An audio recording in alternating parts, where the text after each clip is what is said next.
10 tones. Yeah, the worst part about that is he's not lying. The best part about that is it wasn't the bed he was in. It was just one that he owned. All right, so that works out. Okay, so here we're talking about OSINT for AppSec, Recon-ng, and beyond. So I think on the program and on the schedule and everything else, it was just called Recon-ng and beyond. But that was a lie. This is about how it relates to application security, which happens to be my current field. Okay, so who am I? Well, I'm the managing consultant at a software security company called Invisium. We specialize in any kind of software security, whether you're talking about mobile, web, thick clients, things of that sort. Do a lot of source code analysis, do a lot of dynamic testing, do a lot of hybrid, which is a combination of both of them. And we also do a lot of SDLC integration type stuff. So you're looking for software security type work or consulting, Invisium's a really, really good option, and I run the commercial consulting team there. I'd be happy to have your business. Okay, I like to consider myself a hacker looking out for users by training. At one point in time, it was developers, and then at another point in time, it's you guys. And basically, what it's come down to recently is just anybody that'll listen to me. Right? I just like to talk about it. I like to share my passion. I got a lot of passion for what I do, and so basically, anybody that listens, I'm willing to teach. Love to write code. I spent a lot of time writing code. Been doing it most of my life, even though I kind of came up through the hacker ranks in terms of where I am as a professional. I've always found any excuse I could possible to write code. Absolutely love Jesus, you can tell by my shirt. And then I also typically drive fast, get lots of speeding tickets. And I talk fast too, so that kind of goes hand in hand. So caution, there are some live demos ahead. About 50% of the talk is demos. Anybody that's seen my talks before knows I do a lot of the Recon-ng stuff while we're in here. Offensive material is possible. I don't think in this one we're going to see too much of that. I know in past talks there's been a lot of offensive material. I don't condone the stuff that you may see that is offensive. However, preventing it wouldn't be a whole lot of fun because I wouldn't be doing demos. And demos are obviously the more fun part. A lot of fun for you when they don't work because then you get to make fun of me. And then a lot of fun for me when they do work because then I get to show off some cool stuff. If you've seen me talk before, you know that I don't look at Recon-ng as an independent project. It's not something I work on alone. Right? I maintain the framework. I maintain the API, all the back-end functionality that the framework provides. But it's the community of developers creating the modules that really give it life. And so in this particular talk, I'm going to cover some modules that were contributed to or developed by the folks that you see on the screen right here. So please give them a follow. Or a shout out on Twitter if you don't mind. This talk wouldn't be possible if these folks weren't contributing their time and code. Okay, so I've been talking about Recon probably, or OSINT, I should say, and Recon-ng specifically as involved to OSINT for about 3 years now. And through that time, 3 years ago, I was in a much different place professionally. I was doing network penetration testing and a lot of general security consulting, and now solely in application security as a managing consultant. And OSINT's come a long way too. The resources that were available then, some of those resources don't exist now. And then there's some really cool resources that exist now that we didn't have before. So the Recon and OSINT in general has come a long way. But now that I focus on AppSec, I take a completely different approach to how I conduct open source intelligence gathering.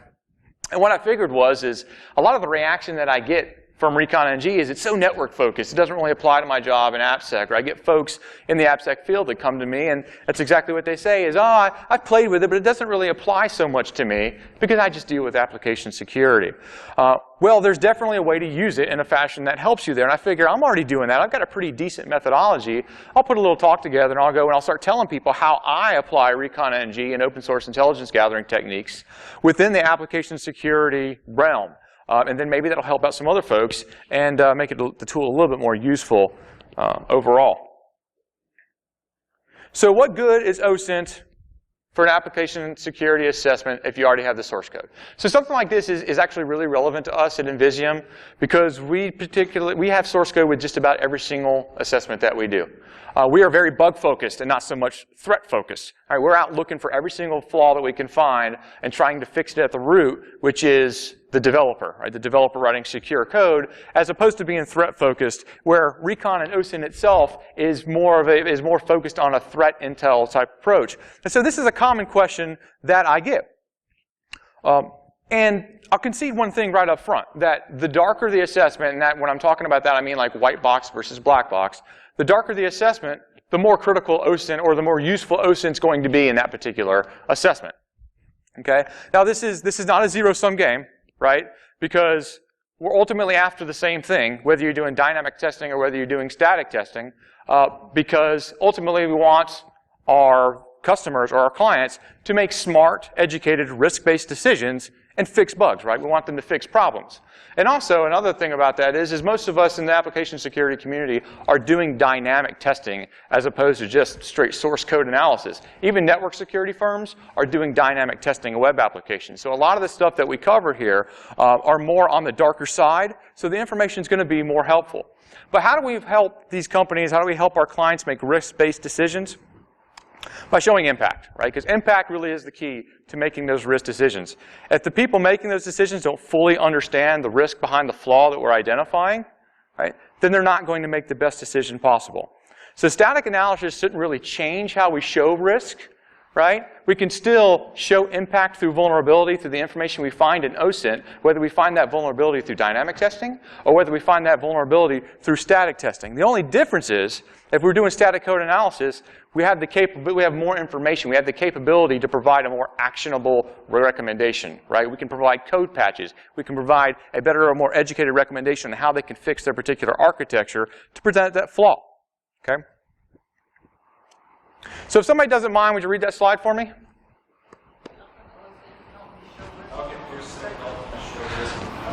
Ma'am, sir, I'm so glad you asked, because that's what we're going to talk about today, okay?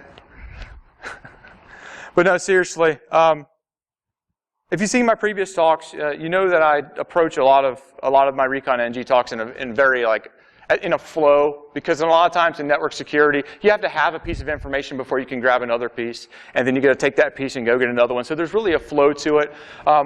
My particular methodology when I approach it in AppSec is not that way. It's fairly, you can do it in any order that you want. So basically what I've done is I've taken the way that I do it, my process, and I've broken it down into categories of information that I'm going to go after.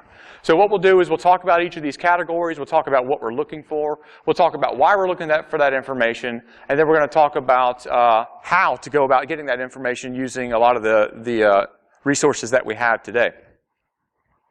So the first category of information we're going to talk about is contacts. So what am I looking for? Well, I personally look for usernames and email addresses, right? And why do I look for those? Well, because certain emails, email addresses and usernames open up certain attack patterns that are very prevalent in application security today. So as far as if you see these down here at the bottom, username enumeration, which is what opens up the capability when we have usernames and email addresses. If there's a user enumeration there, we can leverage that information in combination with these other things, such as no anti-automation controls or weak password policy. How many people here do AppSec assessments? How often do you see the combination of those three vulnerabilities? I see it in just about every single application that I test. Just about every single one. You may not always find username enumeration in, say, like a login page, but typically somewhere in that application, pre-authentication, it exists, whether it's in a registration page, whether it's in a forgot password page or a login page. It's a tough problem to solve sometimes, and a lot of companies accept the risk involved in that. Okay? So you take username enumeration, no anti-automation controls, which is also quite frequent. Very rarely do I see anti-automation controls, and even when I do, quite often, they're not done right. Anti-automation is tough to do right and in a safe way. And then weak password policies, that's something we all deal with. Passwords are typically always weak. I don't think I've ever seen a policy in the past several years of doing application security consulting that had a standard of more than 8 characters. So even if you have 8 characters long with a very large character set, you can still crack that relatively easily, especially in an offline situation. So the combination of those 3 things, if we have usernames and email addresses, there's a pretty good chance that we've got a win there. Another opportunity, another attack pattern is user enumeration plus account lockout. So somebody tell me what that equals. If I've got user enumeration, I got account lockout, what type of attack can I perform on the particular application? Possibly. To somebody else? User level denial of service attacks, right? All the time. I see this all the time. And another thing account lockout is one of those anti-automation controls, right? If it's not done properly, it's anti-automation control done wrong, which I see all the time. Account lockout is hard to do right. And if it's not done right, if I have a username, email address, which a lot of times is a username, I can definitely user level denial of service a whole bunch of people. Now that's not something we always do as testers, but it's a good way to show risk, because the bad guy very well may do that. He may have a reason to conduct denial of service against you. Okay. So how are we going to do that? Well, for those of you that don't use Recon-ng, it's got a pretty neat feature that I've built into it recently. I've got everything, all the modules named in paths with dashes in the middle. Basically, the information that you have or the information that you want to get to. And if you do a search dash contacts, it's going to show you all of the modules within the framework that result in contacts. If you do, say, search contacts dash, it'll show you all of the modules which take a contact and turn it into something else. So it's all about transforming data, and this becomes a really easy way to search for what you're looking for. So if we go into Recon-ng and we do search dash contacts, you're going to see a bunch of modules in there. Now the ones I want to focus on that are new in this particular talk that I haven't had before are the Sales Maple module and the Mail Tester module. Anybody here ever heard of Sales Maple? Not a single hand, and that's pretty much expected because it's a brand new service. Who here has heard of Pwned List before? Should see quite a few hands there. Okay, well, one of the co-owners of Pwned Lists left the company when they got bought out by another company called InfoArmor a few years back. And he went and he himself was in the OSINT field, and he really was bothered by the fact that Jigsaw sold out to data.com and we lost that really good information resource that was Jigsaw. So he's gone and created Sales Maple to fill that gap that Jigsaw once filled. So now we have a free and open resource where we can go and actually get contact information. Jigsaw was like, we'll give you names for free for companies, but we're not going to give you contact information. He has said, I want open access to all contact information to everybody. Really, really cool service, a really good, regeneration, or whatever you want to call it, of Jigsaw. So Sales Maple is a really good module. We're going to go through with that. And he has specifically told me that I did this for the security community. All right, he saw Pwned List doesn't really cater to the security community too much in terms of making it usable for the public. And so Sales Maple, one of his goals there was to make it accessible to the security community. And the Mail Tester is a module that validates email addresses. So it'll go out, it'll actually look at the email address to make sure it makes sense. It'll look up the MX records to ensure that a mail server exists there, and then we'll actually connect to the mail to the SMTP server, do a little communication there, exercise the SMTP protocol, and validate if that email address actually is valid. So it's a really good way to now validate all those email addresses we've created using the framework. So let's go ahead and see how those look. I can bring this over so my code doesn't get in my way. All right, so opening up Recon-ng, we're already in there. Okay, if you do the search dash contacts, you'll see all the modules that result in contacts. A lot of them there should look pretty familiar. But let's load Sales Maple. Actually, Sales Maple uses what? Uses a domain, so we've got to add a domain. I'm going to go ahead and use my church's domain because I've done some testing with them and they actually have a decent amount of information for us to look at. So we'll add domain newspring.cc. Okay, now let's load Sales Maple and run it.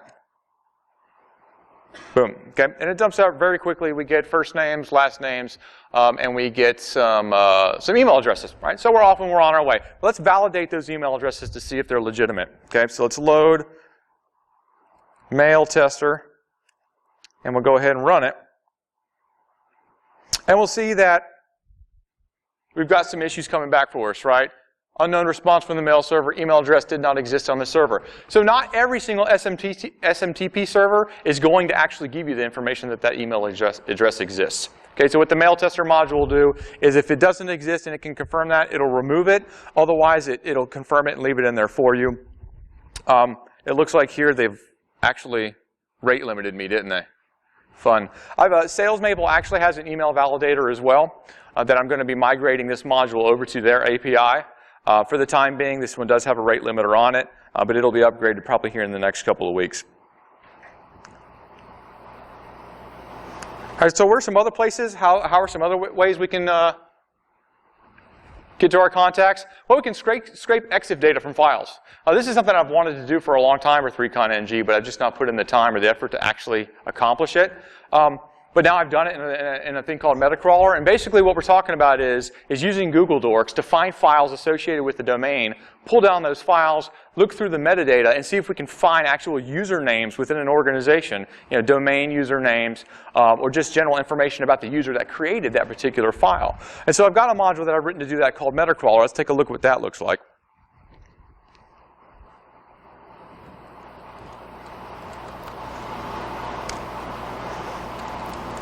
Now, if we look at the options for this real quick, you'll see that it has this option to extract.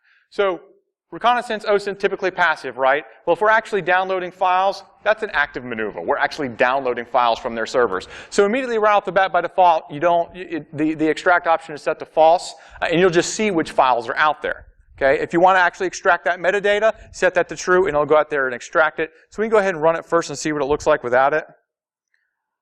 And we'll see that there's quite a few files that they're hosting on any one of their web servers on that particular domain. And if you'll notice, you've got resources.newspring.com, images. Yeah, it looks like those are the only two hosts that are there. But we search for the whole domain. So you can narrow it down to just one app if you want to, or you can look for an entire domain. But you can get a lot of information back like this. Now let's go ahead and set the extract option to true and run it.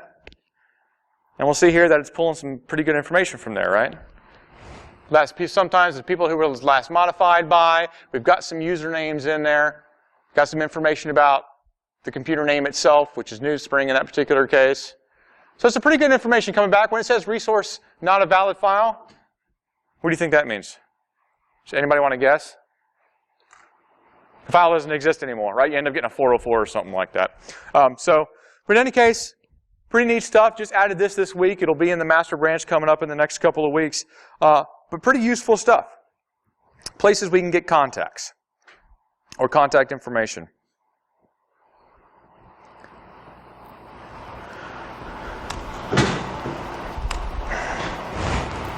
Is it changing up there? Hello? There we go. Okay. So next thing I want to talk about is profiles. All right. So what are we looking for here? Well, social media profiles, right? And I'm lumping everything into social media profiles. If you've got something out there that allows you to create a profile that has some sort of public-facing information on it, I'm just calling it a social media profile. I'll lump it all into that one category, right? And public or private is important. Public, obviously, you can get straight to the data, no extra work is done. But just because somebody has a private profile, typically those are still enumerable. You can enumerate private profiles, but to get access to it, it's typically as simple as just creating an account and asking them to be their friend, right? Pretty simple stuff.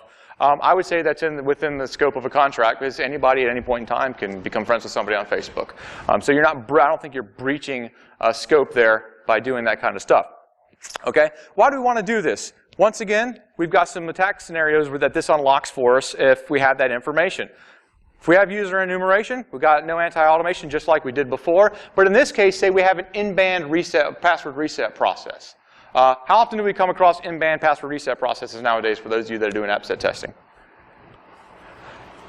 The quantity is reducing, thankfully. I think nowadays I'm probably around 30 or 40% of the password reset processes that I see are in-band, which is still bad, but it's better than where we were a couple of years ago.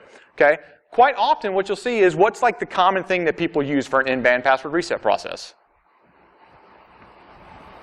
It's the common method people use. Security questions, right? I got security questions. I'm going to ask you what your dog's name is. I'm going to ask you where you were born. What was the high school mascot, right? Where can you get that information? Social profiles, right? This is stuff that I see quite often. I was asked to do an assessment about 3 months ago for a Fortune 500 company, which was actually inside the top 300. This exact same attack, they had a single sign-on portal that was vulnerable to user enumeration and did not have anti-automation on it. And then within their password reset system, it was all in-band. All they did was ask you some security questions. And what I found is I could just continue to use this user enumeration vulnerability through the password reset process to enumerate all of their security questions.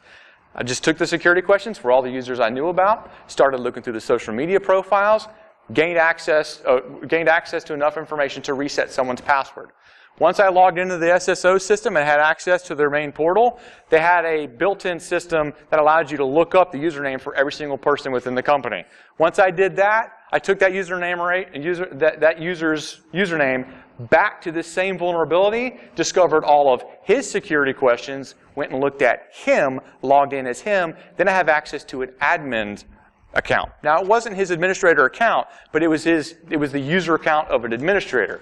But guess where the emails went when you reset his administrative accounts to something else? His basic user account's email address, which I had access to. And so using that particular approach, I was able to elevate my own privilege within their environment through this vulnerability. For those of you that are familiar with some of Rob Fuller and Chris Gates' talk, that's low to pwn, folks. Because if you look at username enumeration, anti-automation, and something like an in-band password reset process, those are all three going to show up probably low, sometimes medium on a report, right? But that got them completely owned. So something to think about. This information can help with these types of attack patterns. So how are we going to do this? Searchdash profiles got a bunch of really cool stuff in there. So I used to have this thing called the LinkedIn crawl module, which did a really kind of neat thing. It would use Bing to find LinkedIn profiles associated with a company, and then it would go to those profiles. And if those of you that use LinkedIn, when you go to your home page, you see that little column on the right that says "People also viewed." Everybody seen that before? Well, it goes to the profiles and it looks at the people also viewed. Then it goes to each one of those and it checks which company they work at. And then it does the same thing to each one of those. And it keeps crawling through, looking at all the people within the also viewed column to find all these people that work for a particular company. Was absolutely incredibly effective. In fact, it's one of the best contact or profile harvesting. Well, it's ultimately a contact harvesting module, but one of the best ways to do that. So I recommend you look into it. I had the module developer break that into 3 different pieces. So basically now you have the Bing LinkedIn module that looks and pulls down a bunch of LinkedIn profiles. Then you have the LinkedIn crawl module that does all of the profile-to-profile parsing through the also viewed column. And then you have the one that actually goes out to each of those profiles, pulls back the contact information, and populates that contacts table. So pretty cool stuff. Anybody here ever heard of the NameCheck website? It's a place you can put in your username, and it'll tell you all of these different places where your username has been used and hasn't been used. Well, we've had that module for a little while within Recon-ng, and it kind of gives you an idea to go look where people may have profiles if you knew like their handle, or in some cases their actual name if that's what they use for what they call their handle. Well, Micah Hoffman, also known as Web Breacher, put together this profiler module. He does a lot of threat intel work, and basically he created NameCheck on steroids. Like he's gone through and he's taken all of these websites, some of them, stuff like Ashley Madison, others just social media sites that NameCheck didn't cover, and created a list of several hundred of these that will do that same check.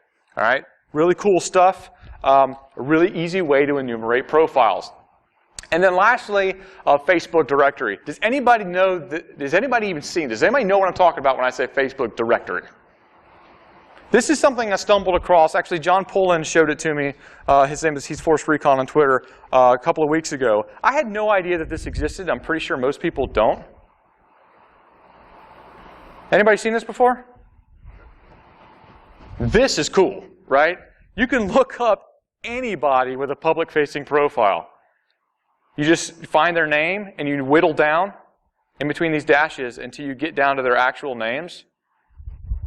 And then you have all the profiles for the people with that name.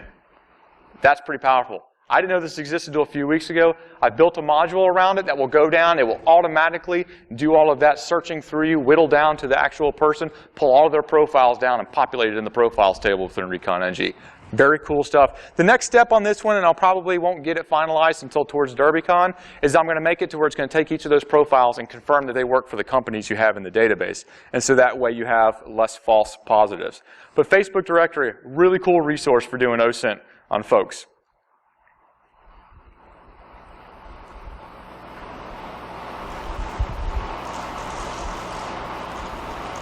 Okay, so what do we want to talk about next? Breaches. All right. What am I looking for when I look in breaches? Well, definitely want passwords and username sets. Credentials. Credentials, wonderful to have. Okay, but also breach details. And why do I want these things?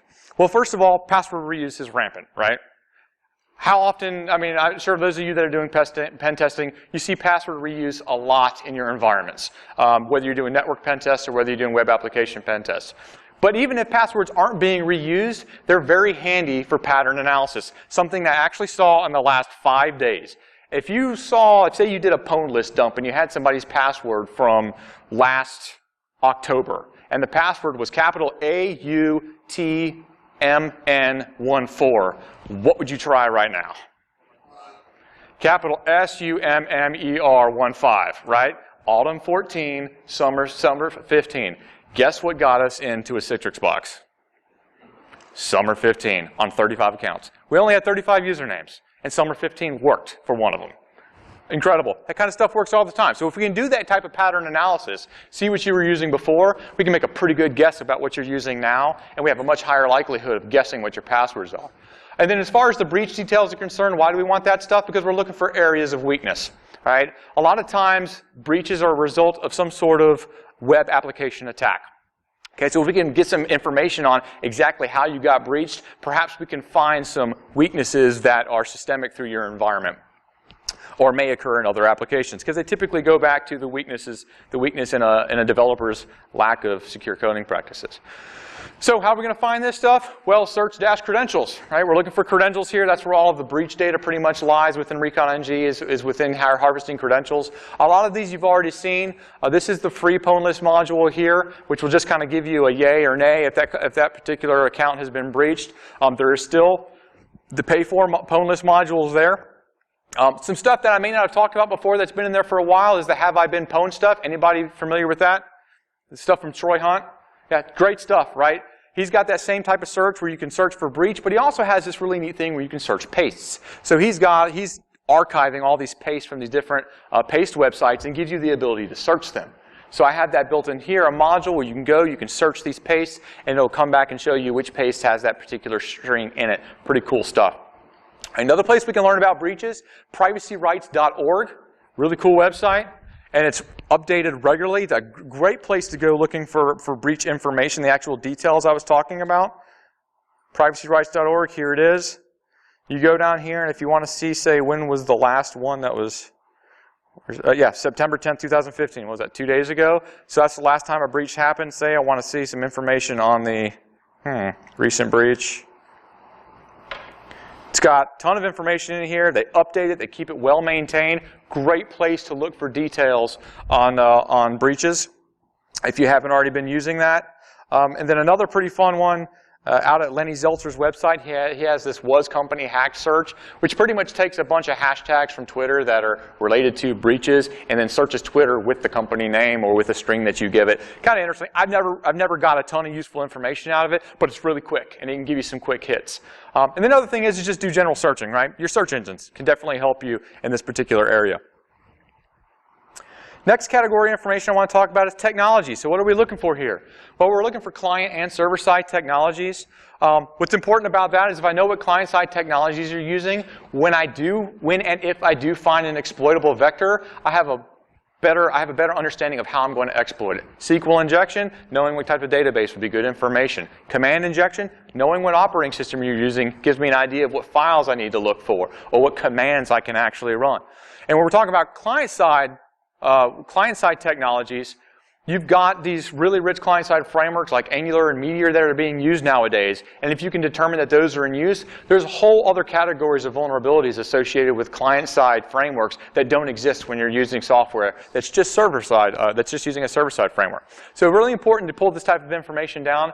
Also, you want to look for outdated software. And the reason that's important to us is because a lot of times that can lead to direct exploitation of the infrastructure without doing any work to find the vulnerability. If we can determine you're using an old version of Apache, we go to CVE details, I think it's .com or .org, whatever it is. We can see right then and there what type of vulnerabilities and whether or not there's publicly available exploit source code, and then we're in. So looking at technology is extremely important as well. So how are we going to do that? A couple places. Anybody here ever use builtwith.com? Basically what builtwith does is they spend a lot of time analyzing headers and pretty much crawling the web, trying to determine what technologies are being used for everything on the .com space. I sometimes have trouble finding things outside the .com space, but within the .com space, they do a pretty good job covering it. I'll show you the kind of information that can lead to. I think I've got it pulled up here. That's the was company hack thing, builtwith.com here. So if we do like nsa.gov, it'll say, hey, they're using IIS-7, right? Do you have a 0 day for IIS-7? Well, hey, here's where you can use it, right? says where it's hosted. You can kind of get an idea. They're using Azure DNS, so maybe it's something going on there. A little bit about SSL. Talks about server-side frameworks using ASP.NET. So this is a place where you can go get some information there. It's using jQuery, about the client-side and server-side technologies in use. They do a pretty good job of enumerating the technologies that are being used. So it's a good resource to go get that information. Another place you can go get that information, job postings, right? Job postings is on third-party website, monster.com. Look at job postings. You could also look at resumes, or just go straight to the web page and look for something like this, right? Here's invisium.com.careers. If you're interested in a career in AppSec, you could just do that right there and send me a resume. But yeah, so that's a good place to go get it too, right?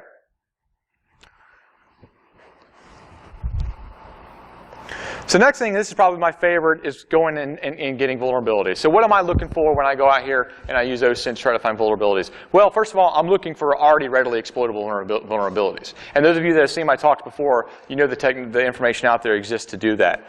I'm also looking for source code leaks that may exist in news groups, forums, things of that sort. And I'm also looking for searchable bugs. And I'll talk a little bit more detail about what the searchable bugs are here in a minute. But why do I want to look for this information? Because this is like no or low, like very low effort vulnerability discovery, right? Somebody else has already done all the babysitting of the scanner. For those of you that have scanned web apps before, it can be painful, right? They log out on you sometimes. They end up getting a ton of false negatives because of that sort of behavior. They got to babysit them, pay attention to them, make sure they're doing the right thing, make sure they're not crawling endlessly, right? So all that work's been done for you by someone that's scanned all these public-facing websites and then made them available to you. So low effort on your behalf. You just run a search. If there's something there, investigate it, and it may be an active vulnerability that you can exploit. And this results in some quick wins, typically. So how do we want to go about doing that? First, dynamically, how do I do it? There's a couple of online vulnerability scanners that I use, PunkSpider and AsafaWeb. PunkSpider, something I've talked about before. They're scanning everything in the .com space. They may have added a couple of other TLDs. They don't do any governments, and I'm not sure if they do any EDUs either. But they're constantly scanning the internet for vulnerabilities, like active vulnerability scanning, SQL injection, OS command injection, a lot of the stuff we look for very routinely. Then AsafaWeb is specifically built for the .NET framework. This is also a Troy Hunt product. Basically what he's doing, he's looking for configuration vulnerabilities in .NET. So these are unique to .NET framework stuff. So if you've already enumerated that you're dealing with .NET, you can use AsafaWeb to determine if there's some really quick wins, if there's some vulnerabilities that exist there. Other places you can look are some vulnerability disclosure sites. For those of you that are familiar with what used to be XSS, they are no longer maintained. All that data has been imported and pushed over to XSS Posed, which is basically a crowd-contributed XSS vulnerability website. You just go there, you can search for your domain, see if anything's been submitted for that particular website or host to XSS Posed. And you might find vulnerabilities that way. And then, of course, Zone H, which is the interface, what's the vulnerability I'm looking for? Somebody help me out here. When you change the interface to make it look differently. Anyway, those things get posted there all the time. What's that? Defacement. There we go. That's the word I'm looking for. All right, so that's where a lot of defacements get posted. You can go there, search for your domain, search for a host, see if any of your stuff falls within Zone H, and then validate if you've had any defacements. Once again, we can do Searchdash vulnerabilities to find the modules in Recon-ng that apply to these. Okay? Here, notice I marked out target and said the app must be public-facing. A lot of times when we test applications, we're doing it in like a UAT or a staging environment, something not production, so we don't goof up an actual production application, right? Well, as long as the production app is public-facing and one of these scanners has scanned it, that information, in theory, should or could still be valid in the UAT or staging website, because a lot of times that code is exactly the same, right? So just because you're in one of those internal environments doesn't mean pulling that data for the public-facing version won't help. Something to keep in mind. Okay, for static vulnerabilities, well, how do I go about doing this? This is some of the coolest stuff that I've been doing recently in terms of what's cool to me. Stuff that's actually really helped out a lot and that I don't think is being exercised as much as it should be. And this is the idea that a lot of folks now are hosting their code on third-party repositories like GitHub, Bitbucket, Codeplex, SourceForge, stuff like that. it's not just open source software being stored there anymore. A lot of organizations, major companies, are now putting all of their software there in private repositories. Sometimes they publicize pieces of it, but they're using these places now. Well, this GitRob tool, which I find is pretty cool. Actually, you give it the name of an organization, it will go and it will find all the repositories on GitHub that belong to that organization. It'll pull down all the file names of the files that are there, and it will look for interesting things, like secrettoken.rb and things of that sort. Or, what's this file right here? For anybody that uses Recon-ng. I was looking through the code and I noticed this and I was like, hey, that's not very nice, because there's one point in time where I accidentally pushed up my the database with all of my API keys in it. And that's it, right? So he's got an actual signature in here to look for people that have pushed their Recon-ng API keys up to GitHub, right? So it's kind of a neat thing where he's got all these signatures in there. It's built in a modular fashion, but the only module that currently exists is the one that analyzes file names. So this is one of those projects where if you like the idea of doing this kind of online static code analysis, this is a cool project that you can contribute to. Another neat project is this search code, searchcode.com. It's a maturing project. It's pretty new, but basically what he's doing is he's pulling down code for, just a ton of these code repositories. Let me pull up the website here because I kind of want to show you this search code. So if you go down here, GitHub, Bitbucket, Google Code, all of these, he's indexing all of the public-facing repositories for those. And he's making all of that code searchable. And then kind of like Google, he's got these advanced search operators that you can use to really kind of narrow down your search by language, all kinds of stuff. And so using this, we can use sort of like a dork mentality there, right? To try to find vulnerable or interesting code in projects on all these different repositories. Some of the search functionality here doesn't work really well yet because of the way he's indexed the code, but I've noticed it has gotten better over recent months. So that's a project to definitely keep your eye on, and it's still a place that I go and look on each test. See back up there? All right, here we go.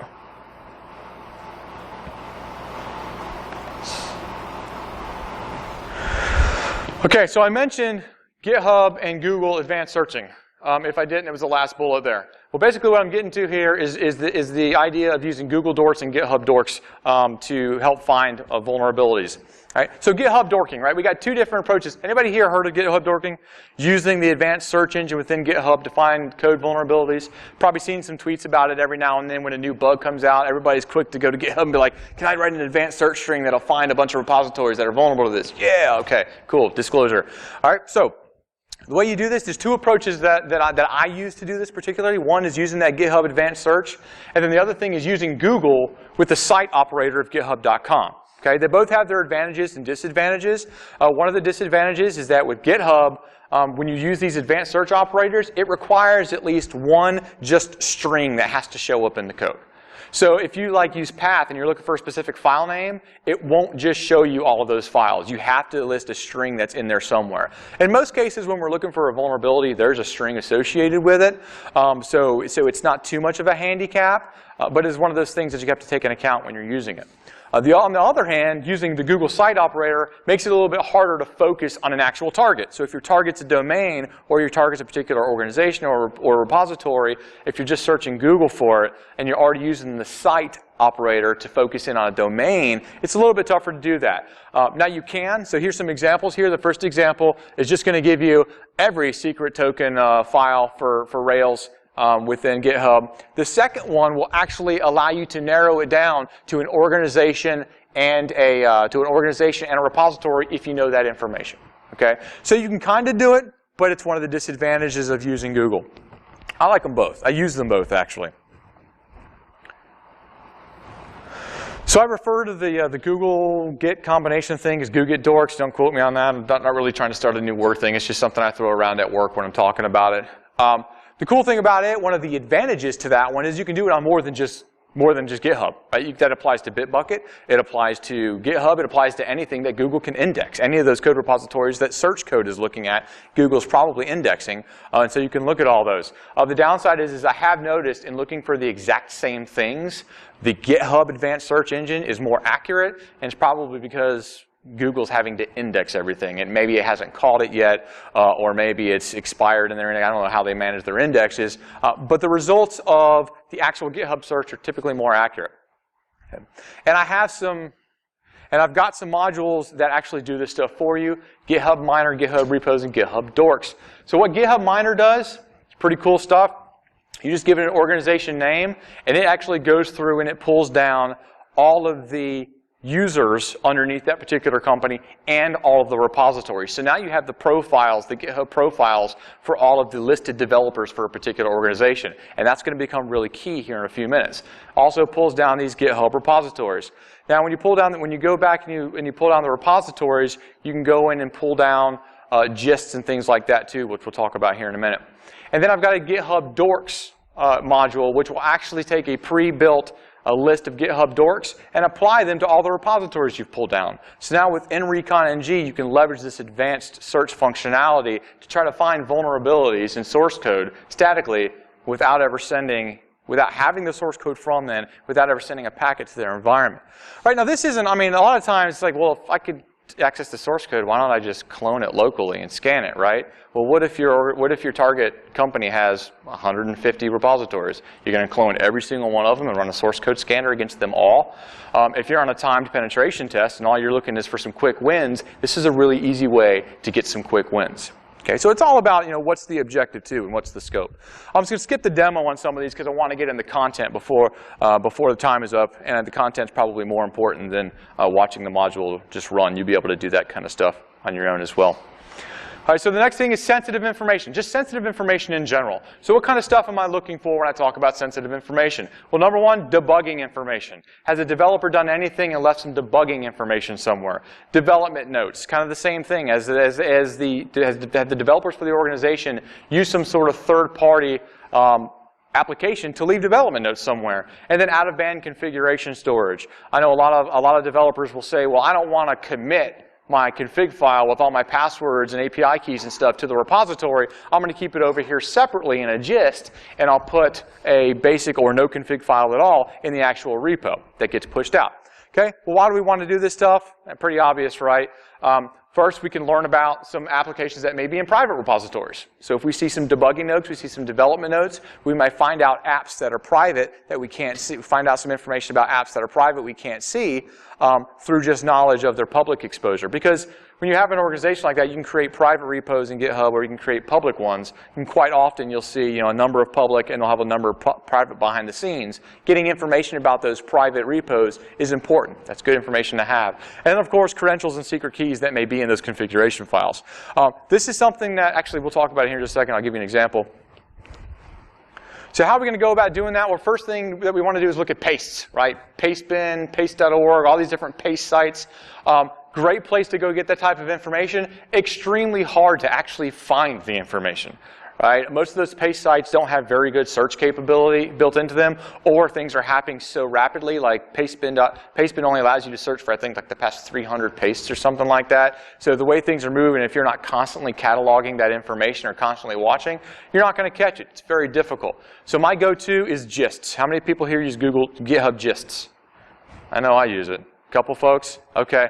Cool thing about gists, developers treat them like pastes, right? So instead of using Pastebin and all these other places, GitHub is safe. That's where we keep our source code. So let's use gists. Well, the really cool thing about gists is that organizational accounts within GitHub cannot create gists.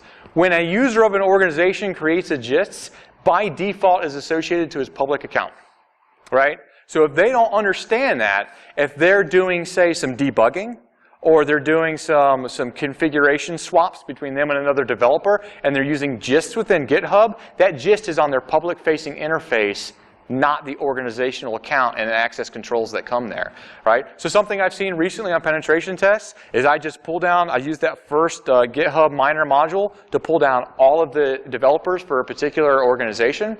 Then I look through all of their gists. I have found passwords. I found database connection strings. I found API keys to third-party APIs, all in their gists because they were debugging stuff or they were keeping development notes there. Definitely some stuff you want to look out for. Okay, and another thing you want to look for in these things is you want to search for keywords, the kind of keywords that you would normally search for if you were doing a file system search. Say you had command injection on a server. I want to look for, say, passwords in source code. Well, it's the same kind of stuff you can look for here. Just get a good list of keywords and search through those. And I've actually built a module in Recon-ng to do that as well. So when you did that GitHub repo module on the previous slide, it would pull down all the repositories and all of the gists that belong to each of those developers you enumerated. You use this little module here. It takes a pre-built list of strings, and it goes through, looks at all of those gists, and tells you if it has a hit there. Okay? So once again, we're automating this process of using GitHub to actually find this really, really useful information. All right, and the last thing, I guess, yeah, this is one of the last things. I've wanted to do this since I created Recon-ng. I've always wanted to scrape Google effectively, and I've not been able to do that. I stumbled across a small little script, and I want to give the guy like attribution, but I couldn't figure out who wrote it, because I think I found it on Pastebin or something like that. But it was a guy that wrote a parser for the Google front page that actually works. It actually parses HTML. And I found out what the key was. It's the user agent that you use. If you use like a links command line browser user agent, GitHub gives you the code in a very, very parsable way, right? So by using that user agent, I've now been able to effectively scrape Google in a way that's consistent. I get back perfect results nearly every single time. And so now I've got an effective way to search Google. Now that I have that effective way to search Google, I've been able to incorporate the Google hacking database into Recon-ng, okay? So this is something I've wanted to do for a long time. The Google hacking database leads to all kinds of cool stuff. There's ways you can find credentials in there, source code, contacts information you can get in there, Excel spreadsheets, different file types, all kinds of stuff. Those of you that have dealt with the Google hacking database know the power that's there. One of the downsides to it, there's a whole bunch of garbage in there too. I mean, there's thousands, I think there's roughly 4,700 different dorks in there, and of those 4,700 dorks, some of them are just meaningless, some of them are old, some of them are stuff people just submitted that don't really make sense or work. So that's kind of one of the downsides to it. The way I've written the module, I'll show you in just a second, we work around that a little bit. But there's lots of sources for dorks. You don't have to use the Google hacking database. Anonymous, a few years ago, published their SQL injection Google dork list, the one that they were using at the time to find SQL injection vulnerabilities in applications all around the internet. You can use your Google dorks with Google, right? You can now use the the Google hacking database module to search for your Google strings. And then also custom dorks. I keep myself like a list of 6 or 7 that I use on every single test. It's like I'm going to run these 7 against every single thing, and if it pops something back, I'm definitely going to take a look at it. And there's also the Bing hacking database. Now that obviously won't work fully. Some of the strings will work for the advanced search operators that are common across the both. But Bing hacking database is something you can use with Bing to kind of do something similar. So I do want to show you this real quick. Let's load Google hacking database, show info. And you can see here I got a whole lot of options, right? Basically what it does is I update the Google hacking database routinely. I've got a script that does that for me. When you load this module, it parses it out and divides it by category. So rather than search for all these thousands of dorks, you can just say which ones you want. You can just flag the ones you want to search for. So in this particular case, say I want to search for error messages, right? Because maybe I'm looking for SQL injection. So let's set Google hacking database error messages to true, and we'll run it. And we'll let it go to town. Something I want to show you here, hopefully it happens. Because people are probably asking, well, how are you searching Google without getting the CAPTCHAs, right? Well, eventually, if Google's watching, are you seriously not going to give me a CAPTCHA? This is like the only time they've ever not shunned me. I'll run it again just to make them shun me here in a second. As you can see, I've already got hits, right? Check this out. We've got a hit here for warning cannot modify header information. If we go to this, what are we going to find? Oh, I'll show you that here in just a second. If we go to this website, yeah, there's some information in here. All right, these are errors, and then maybe down here there is some pathing information, home, Capstrana, repo, blah, blah, blah. Yeah, so we're finding error messages that are leading to code vulnerabilities. This is a disclosure of information disclosure, right? I stumbled across this right before I walked in here today, so this is pretty legit stuff. Now, what just happened when this popped up? Recon-ng is capturing the CAPTCHA request from Google, presenting it to you, and allowing you to answer it, and then it saves the I'm a human cookie, and then it actually increases the speed at which we can search. So INGSLY, and if it's right, bam, bam, bam, we keep going. So now you have CAPTCHA answering capability built into Recon-ng. Google can't shun you permanently anymore, which is awesome, right? That's probably my favorite thing that I've added recently. And it was also the hardest. All right, so in a nutshell, that's the kind of stuff that I'm doing when I do open source intelligence gathering for application security. You know, I would hope that, come on, why isn't this working? I would hope that, you know, this is we've talked about a little bit of stuff, at least glazed over some topics here today that you can probably take back with you. For those of you who do the AppSec stuff, you know, I've talked to a couple of you once or twice. I mean, you see some stuff in here that might be useful to you. Even though we do AppSec stuff, OSINT still helps us. We take a lot of this information, we can start connecting it with these attack vectors and really showing some impact to the folks that we're working for. And that are paying us to, you know, provide them some actionable information. So what are my final thoughts here? One of the really cool things about everything I showed you today, none of it requires paid-for API keys. That's something that's been a complaint about past talks is, well, the API keys cost a whole bunch of money, and I got to go out and get all this stuff, and all this stuff is free. None of this even requires you to go out and fetch API keys. If you do AppSec, it's as simple as this. All right. The other thing is help me build out these lists of dorks, whether it be Google dorks, the GitHub dorks, or even the search strings for the gists. Right? If you've got something that you use and you're in AppSec, share those with me. We'll put them in the repository. We'll grow that together. Let's crowdsource it. Also want to give a shout out to the offensive security guys. They maintain the Google hacking database and actually provide it to open source projects like Recon-ng so that we can do stuff like this with it, which is really cool for them. They maintain all that stuff and it does, pretty much for free, and there's a lot of overhead built into it. Also, quick note, if you want any of that expensive like pwn list stuff that comes in Recon-ng, you've seen it in recent past talks and you really want to tap into that data, but you've talked to pwn list and it's just too expensive, I've got something that I'm coming up with that may make it accessible to everybody in the community. I can't talk about it a whole lot right now because I'm still getting it approved through some other channels, but if it gets, you know, follow me on Twitter. Actually, what I want you to do is send me an email so that I can contact you if and when, if you're interested, I can contact you if and when it gets approved. What I really like to do is take some of that expensive data that pwnlist provides and make it affordable and available to the security community. And then finally, if you like what you see here and you really enjoy AppSec, I'm teaching a course up in Charlotte in the beginning of November, $250 a seat for 2 days of really kick-butt web application penetration testing training. I encourage you to check it out. I've probably over time already by a couple of minutes, but if you're okay with questions. Anybody got any questions? Sure. On some of your scanners, I was wondering, how do you deal with paywalls? If you had a paywall, do you get around those? It depends on what the paywall is. So if the paywall means you have to have a subscription and you're still and it's a resource that has to be scraped, then a lot of times you have to go have your own subscription and then provide your username and password to Recon-ng, and then Recon-ng will authenticate and then get to the information and crawl it and scrape it. Same thing with if the paywall is API, then you have to go out, purchase the API, give the API key to Recon-ng, and then it will use the API to pull that data down. Like Facebook, to do the direct version, you have to have their account. You don't even have to authenticate.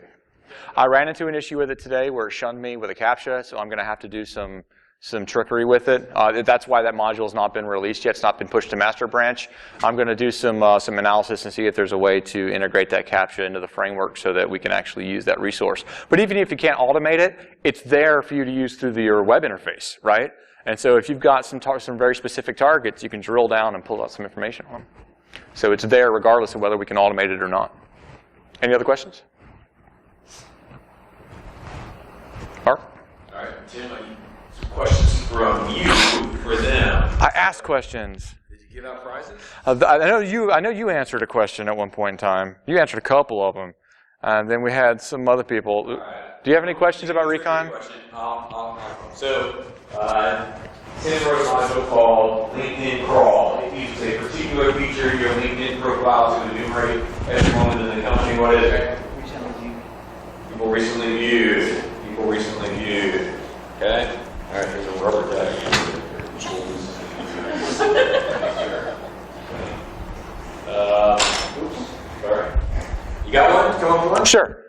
Anybody want to take a guess at what the advanced, what the search string, what the Google search string would look at for the module that scrapes EXIF data or metadata?